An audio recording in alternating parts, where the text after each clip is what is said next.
ইতিহাস লাগে ভালো, অঙ্কে বোরের আতঙ্ক। অঙ্কে বোরের আতঙ্ক আমরা একটু বোরেকে নিয়ে একটু আলোচনা করব, বোরে মজুমদারকে নিয়ে। সে কিছু আজকে কি কথাবার্তা বললো এবং অল্প একটু আজকে ইস্টবেঙ্গলের ক্যালকাটা ফুটবল লিগের ম্যাচটা নিয়ে অল্প একটু আলোচনা করবো। বলছি বোরের অঙ্কে আতঙ্ক বিষয়টা।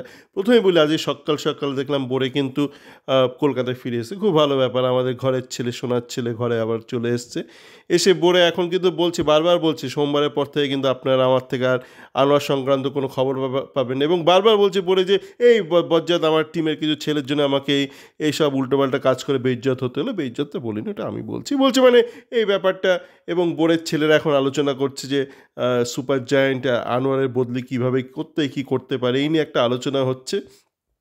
আর বোরে বলছে বলে দেবো বলে দেবো বলে দেবো, হ্যাঁ বোরে বলে দে বলে দে বলে, হ্যাঁ বলছে বলে বলে দেবো, মানে কত কত টাকা ইস্টবেঙ্গল অফার করেছে আনোয়ার আলীকে। তো বলছে না না পরে পরে বলবো, প্লেয়ার স্ট্যাটাস কমিটি পর ব্যাপারটা বলবো। এবং ও আরেকটা ব্যাপার, আমি গতকাল বলেছিলাম না যে এই হকারি করা উচিত, এই যে যারা এসব চাকরি বাকরি না পেয়ে স্পোর্টস জার্নালিস্ট হচ্ছে তাদের হকারি করা উচিত, কেন তারা এআইএফএ বা প্লেয়ার স্ট্যাটাস কমিটির ঘেটে ঘুটে রেখেছে। বোরে কিন্তু আজকে ঠিকঠাক বলেছে। আপনারা সবসময় কিন্তু বোরেকে যাতা বলেন, কিন্তু বোরে কিন্তু একদম বাজে নয়। মানে বোরে বাজে হলে কিন্তু বোরে হিরো হতো না, মানে বোরে এদের থেকে অনেক ভালো। এইসব যা দেখছেন না, সব ল্যাবাগবা ছেলে পেলে চাকরি নিয়ে একটা মোবাইল নিয়ে চলে গেছে জার্নালিস্ট হতে। মানে অনেকে চাকরি বাকরি নেই, মানে হয়তো চাকরি করছিল, চাকরি নিয়ে চলে গেছে, এখন জার্নালিস্ট হয়ে গেছে। তো বোরে কিন্তু এদের থেকে অনেক বেটার। মানে বোরে অন্তত স্পোর্টস হিস্ট্রি নিয়ে, আমার একটা ক্রিকেটের হিস্ট্রি নিয়ে অন্তত কিন্তু রোড স্কলার হয়েছে। হ্যাঁ, তারপর বোরে ওখানে থাকিনি কেন জানি না, ও ব্যক্তিগত ব্যাপার। বোরে বোরে মধুসূদন দেশে ফিরে এসছে বোরে। মধুসূদন যে কি ব্যাপারটা হচ্ছে যে বোরে কিন্তু ভুলটা কারেক্ট করে দিয়েছে এবং বোরে এখন মিটি হাসছে, বলছে বলে দেবো মানে আনোয়ার কত দিয়েছে বলে দেবো। আর ওদিকে বোরের ছেলেরা মানে বিবেকের পাঠ করছে, বলছে সুপার জায়ান্ট এই করতে পারে সেই করতে পারে, আনোয়ারের বদলি কীভাবে কী করতে পারে। এখন ব্যাপারটা অন্যদিকে বোরে পুরো লাইনে নিয়ে চলে এসছে। মানে আজকে কি শুক্রবার, তো বোরে কিন্তু রোববারে পড়া পাবেন না, আপনারা প্যারিসে চলে আছে।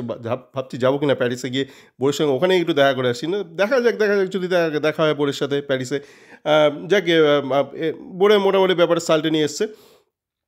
তো বোরের থেকে আমরা আপাতত জানতে পারলাম না কত আনোয়ারকে দেওয়া হচ্ছে, কিন্তু এই ব্যাপারটা আরেকটা ব্যাপার নেই। বোরের অঙ্কে আতঙ্ক বলছি, বোরে বারবার বলছি বুঝতে পারছি না ওখানে যে আলিবাবা আছে, মানে যার প্রথম আমি চোমা ধরেছিলাম, বলেছিলাম ভুল করেছে আনোয়ার ভুল করেছে। সেই আলিবাবার তো একটা লখনৌতে একটা আছে, লখনৌতে কী আছে না ব্যাট মানে বাইজি না, মানে ব্যাট ফ্যাট একটা আছে, একটা মানে আইপিএলে কি একটা টিম আছে, ওখান থেকে টাকা কামায়, সেই টাকা এখানে ঢালে, সুপার জায়ান্টে ঢালে। তো ইস্টবেঙ্গল করতে কী হচ্ছে বুঝতে পারছি না ভাই।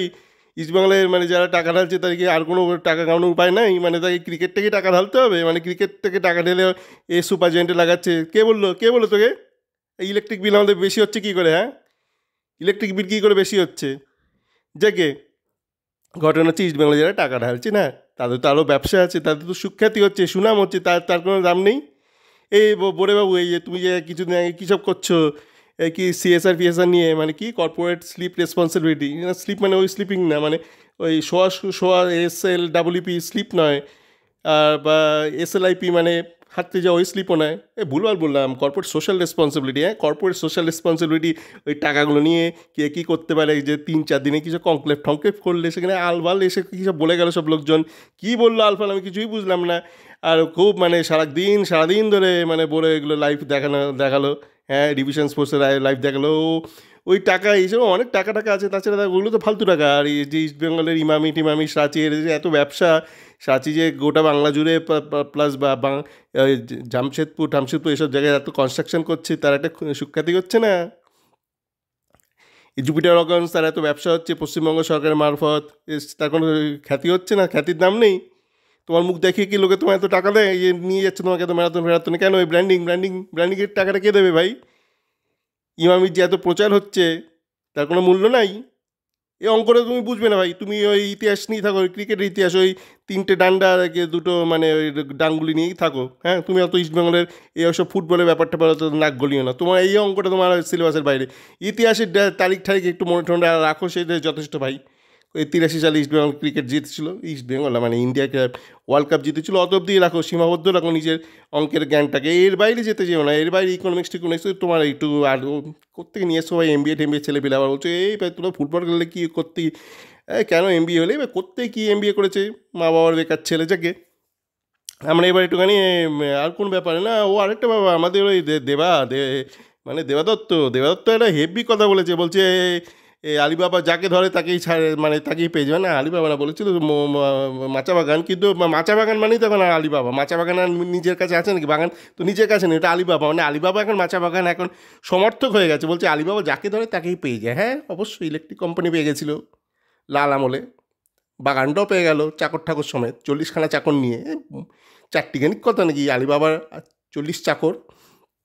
জায়গায় যে খেলার ব্যাপার আছে, খেলা শেষের এক ইস্ট বেঙ্গল ফ্যান আছে, সে ঘ্যান ঘ্যান করে যে আমাকে কতগুলো টুইট করে বলছে, দাদা এগুলো ঠিক নয় নাসিব টাসিব এর একদম লোসাল একদম চলে না, এদের নিয়ে তুমি একটু কিছু বলাই। বলো ভাই আমি কি গ্রুপ টুপ করেছি, মানে আন্দোলন করেছি? জিহাদ আন্দোলন করবো? হ্যাঁ, আমার খেতে কাজ নিয়ে একটা চ্যাট ফোরাম চালাই কোনো মতে, আর একটু ফুরসত পেলে একটু ছোটো ছোটো হয়তো অডিও করি। আমি আমার খেতে কাজ নিয়ে আমি এখন বসে বসে এই বিষ্ণু নাসিব রহস্যাল এদের নিয়ে বলবো। তাছাড়া আমার চ্যাট ফোনে বহু বছর না 1 বছর আগে ইনি অনেক আলোচনা করা হয়েছে, অনেক আলোচনা হয়ে গেছে কার কি টেকনিক্যাল ত্রুটি আছে। আমি না, আরও অনেকে বলেছে, দেশ বিদেশ থেকে অনেকে বলেছে। তার মধ্যে যে ওই প্রথম আপনার ওই বাংলা প্যাচ নিয়ে বলেছিল আমেরিকাতে থাকে সেই ব্যক্তিও বলেছে। এরকম অনেক আছে, শুধু আমেরিকা কেন, মানে বাংলা কলকাতা অনেকেই অনেক কিছু বলেছে, অনেক আলোচনা হয়ে গেছে। ওই নিয়ে আর কোনো আমি আলোচনা যেতে চাই না, শুধু কিছু ব্যাপার বলি, মানে কিছু প্লেয়ারের কথা বলি। তাদের কথাই বলি যাদের কথা আগের দিন বলেছিলাম। বিজয় মুর্মুকে নিয়ে বলেছিলাম, আজকে দেখে ভালো লাগলো। ওকে শুরু থেকে নামিয়েছিল বৃষ্টির মধ্যে, যদিও একটু মাঠ পিচ্ছিল ছিল, কিন্তু বিজয় মুর্মুকে সেইভাবে বুঝতে পারলাম না কেমন খেলেছে। মানে মন খারাপ খেলেনি, কিন্তু দুর্দান্তও খেলেনি। তার কারণে বিজয় মুর্মুর ডান দিকে বলই সেরকম যায়নি। কেন যায়নি? অবশ্যই এই জন্য জানি যে মাঝখানে যারা খেলছিল, ওই মুশারফ আর কি বিষ্ণু, ওরা খুব একটা ডান দিকে বল দিচ্ছিল না, বাদিকে দিচ্ছিল। সায়ন ব্যানার্জি রয়েছে, সায়ন ব্যানার্জি তার বাদিকে দুর্দান্ত দৌড়াচ্ছে। ওর জন্য সব বল বাদিকে যাচ্ছে, ডান দিকে কোনো বলই গেল না।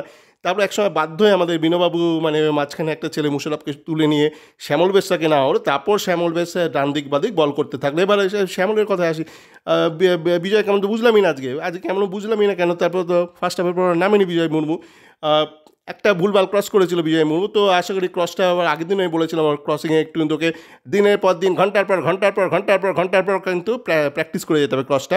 তাছাড়া ছেলেটার মধ্যে প্রতিভা আছে, দেখা যাক কী হয় আগামী দিনে বিজয় মুর্মুকে নিয়ে। কিন্তু ওই আরও সব যারা ছিল না তাদের থেকে অনেক ভালো বিজয় মুর্মু। এবার আসি শ্যামল বেশরার কথা কিন্তু আগে আমি অনেক বলেছি যে উল্টোপাল্টা এক্সপেকটেশন রাখবেন না। সেন্ট্রাল মিডফিল্ডে খেলতে গেলে কিন্তু খুব চাপ, ডান দিক পার দিক থেকে একদম ছেঁকে ধরে আপনাকে। তার সাথে আপনার যদি দুটো উইং যদি এটা লুলা ল্যাংরা হয় তাহলে আরও মুশকিল হয়ে যায়। তো আজকে বাদিকে ছিল আপনার সায়ন ছিল আর বিজয় মুর্মু ছিল, তো অতটা অসুবিধা হয়নি শ্যামলের। এবং শ্যামল দেখছি আস্তে আস্তে ওর কিন্তু শক্তিটা বাড়ছে, ও দেখছি তো আবার জিমও করছে, খুবই ভালো ব্যাপার। আর আজকে যে অপোনেন্ট ছিল কলকাতা পুলিশ, একদম খাঁচা টিম। মানে ক্যালকাটা পুলিশ, একজন বলছে ভাই তুমি বলছিলে ক্যালকাটা পুলিশ এই কি প্লেয়ার, আমি বলছি কি ভাই ওটা ক্যালকাটা পুলিশ, ওরা লিগে 2 নম্বরে রয়েছে, এটা কলকাতা পুলিশ, একদম আলাদা দুটো টিম, একই নম্বর নাম ক্যালকাটা কলকাতা, যদি একই, ক্যালকাটা পুলিশ আলাদা কলকাতা পুলিশ আলাদা। মানে ফুটবলে কলকাতা ফুটবল লিগে এটা একদম খাঁচা টিম, পুলিশ এসছি, ওটা ক্যালকাটা পুলিশ। যাকে তবু এ স্বর্ণামন্ডা ছেলেপেলে তো ছিল, মানে বড়দের খেলা তো দেখলাম শ্যামল কিন্তু স্ট্রেংথ অবশ্যই পেয়ে যাচ্ছে, ভালো যাচ্ছে, মানে বড় হচ্ছে মানে মাসেলগুলো। এবং দেখছি শ্যামল কিন্তু যে একটা ব্যাপার কিন্তু মেনটেন করে চলেছে, ও একটা দুটো টাচে খেলা বার করে দেয়। ওকে আপনারা খেয়াল করবেন, দেখবেন ও সব কিছু হয় 1 টাচ বা 2 টাচ, তার বেশি বল কিন্তু পায়ে রাখছে না। রাখা এই মুহূর্তে উচিত নয়, কেন ও তো মারাদোনা নয়, মানে 19 বছর বয়সে তো মারাদোনা হয়ে যায়নি যে একদম মানে বল পা থেকে বাড়ি করবে না। ও তো হতে টাইম লাগবে, দেখা যাক, যদি হয়তো খুবই ভালো। কিন্তু আপাতত ওকে কিন্তু এইটাই চালিয়ে যেতে হবে, 1 টাচ 2 টাচে। এবং ও কিন্তু খেলা ডান দিক বাদিক দুদিকেই করতে পারে এবং করছিল, নামার পর ও করছিল, এবং নামার পরেই মাঝমাঠটাকে মোটামুটি ধরলো শ্যামল বেশরা। এটা গোলও করেছে, দেখলাম ভালো গোল করেছে। তো শ্যামল বেশরা কিন্তু মোটামুটি এগিয়ে যাচ্ছে, এবং যদি সব কিছু ঠিকঠাক চলে আমরা কিন্তু আইএসএলে ওর থেকে অন্তত 15-20 মিনিট পেতে পারি। এর বেশি কিন্তু দাবি দেওয়া করবে না, যদি পাওয়া যায় তো ভালো, ওটা বোনাস। কিন্তু 15-20 মিনিট এই মুহূর্তে ঠিক আছে, মানে সময় দেননি না, গত বছর তোকে বসিয়ে রেখে দিয়েছিলেন, টাইম দিচ্ছিলেন না, অন্য লোককে প্রমোশন দেবেন বলে। তো এখন একটু ডিলে করেছেন, তো একটু তো টাইম দিতেই হবে। একটা অল্প বয়সী ছেলেকে অন্তত 2 বছর দিতে হয়। সেন্ট্রাল মিডফিল্ড পজিশন কিন্তু অতটা সহজ না, মানে উইংয়ের মতন অতটা ফাঁকা জায়গা পাওয়া যায় না। এবার আসে আমরা সায়নের ব্যাপারে, সায়ন কিন্তু অনেকটা উন্নতি করছে, কিন্তু সায়নকে পাটা আরও পরিষ্কার করতে হয়। পরিষ্কার মানে কি? পরিষ্কার মানে হচ্ছে আরও মানে তাড়াতাড়ি ওকে বলটা ধরতে হবে। মানে অনেকে বলে কমিটিতে বলে পরিষ্কার করতে হয়। এবারে কী পরিষ্কার করবো, এটা পরিষ্কার করে বল, পরিষ্কার মানেটা কি? পরিষ্কার মানেটা হচ্ছে ও ফার্স্ট আরও ভালো তো করতে হবে এবং তাড়াতাড়ি বলের মানে ফুটওয়ার্কটা এবং বল রিলিজ আরও তাড়াতাড়ি করতে হবে। অনেক উন্নতি করছে আমি দেখছি। উইং দিয়ে কিন্তু এখন অতটা মানে ঘেটা একটু কম ঘাটছে আজকে অনেক উন্নতি করেছে, কিন্তু পা কিন্তু এখনও ঠিক পরিষ্কার নয় বলে কিন্তু মাঝে মধ্যে গিয়ে পায়ে লাগছে এবং শেষে ওর গোড়ালিতে একটা চোট লাগলো, অ্যাঙ্গেল চোট লাগলো এবং ওর আরও চোট লাগবে যদি না পা পরিষ্কার করে। আপনারা শ্যামলকে দেখবেন বা তন্ময়কে দেখবেন, তন্ময় দাসকে দেখবেন বেশিক্ষণ পায়ে বল লাগে না, মানে বল পাওয়ার সাথে সাথে বলটাকে কন্ট্রোলে নিয়ে আসে এবং তারপর তাদের ঠিক করে বলটাকে কোথায় দেবে, ডান দিক দেবে না বাদিক দেবে, এই কিক করবে শট মারবে। তো এইগুলো কিন্তু তন্ময় দাস আর শ্যামল দাসা করে, কিন্তু সায়নের কিন্তু পা অতটা পরিষ্কার না, মানে আপনার শ্যামল আর তন্ময়ের মতো অতটা পরিষ্কার না, ওর জন্য পায়ে কিন্তু মাঝে মাঝে বল জড়িয়ে যায় এবং তখনই কিন্তু ওর সঙ্গে একটা কলিশন হয় আশপাশের লোকজনের মানে অপোনেন্ট প্লেয়ারে, এবং ওর চোট লাগবে, পা পরিষ্কার না করলে চোট লাগবেই কিন্তু ওর। তো লেগেছে, আশা করি খুব বেশি চোট লাগেনি, কিন্তু সেটা কিন্তু উন্নতি করছে, সায়ন ব্যানার্জি কিন্তু উন্নতি করছে এবং বেশ ভালো ব্যাপার। এবং আমি শেষে আসি তন্ময় দাসকে নিয়েও একদিন বলেছিলাম, তন্ময় দাস কিন্তু অনেকটা উন্নতি করেছে। তন্ময় দাসের প্রবলেম কী বলেন তো, মানে ছেলেটা মানে 23 বছর বয়সে, জিকসনের সেম বয়স, মানে দুজনে কিন্তু সেম পজিশনে খেলে। তন্ময় দাস বোধহয় জানি না যে ও কতটা ভালো খেলে, মানে জানি না ভাবে আমি ক্যাবলাচরণ আমি গিটার নিয়ে গান গাই, মানে ও গিটার টিটার জানে, গান টান গায়, জীবনমুখী গান গায়, কিন্তু মানে ওর মধ্যে একটুখানি না একটু আত্মবিশ্বাসের অভাব আছে, কিন্তু সেটার মধ্যে কিন্তু দারুণ মানে জ্ঞান আছে, মানে খেলাও পারদর্শিতাও আছে। এবং আশা করছি ও যদি আজকে কিন্তু যথেষ্ট ভালো খেলেছে, তন্ময় দাস যথেষ্ট ভালো খেলেছে, এবং ও যদি সমর্থকদের এবং যদি কোচিং স্টাফের আরও সমর্থন পায় এবং ও যদি নিজের প্রতি নিজেকে আরও একটু বেশি সমর্থন করে, আশা করছি আমরা কিন্তু একটা ভালো একটা সিডিএম পেতে পারি। দেখা যাক, মানে এখনও পর্যন্ত কিন্তু তন্ময় দাস কিন্তু যথেষ্ট শিক্ষিত, মানে ওর এডুকেশনটা কিন্তু লুলা ল্যাংড়া মার্কা নয়, মানে কানাখোড়া ওইসব যে কিছু প্লেয়ার আছে না ওরকম কিন্তু নয়। আর বাকিদের কথা জাস্ট এনজয়।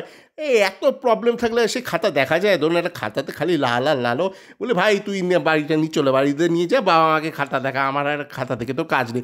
বরঞ্চ যাদের অল্প লালঠাল মানে পেনে একদম কালির দাম ফাম পাচ্ছে না, তো ওই জন্য আমি শ্যামলের একটু কাটাছাটা করলাম, শ্যামলের কাটাছাটা করলাম, আর তন্ময়ের কাটাছাটা করলাম, আর কার ওই বিজয় মুমু কাটাছাড়া করলাম। বাকিরা সব ফাইন, ভেরি গুড, যাও বাড়ি যাও, আর শুক্রবার হয়ে গেছে, এনজয় ভাই, সবাই ভালো থাকবেন আপনারা।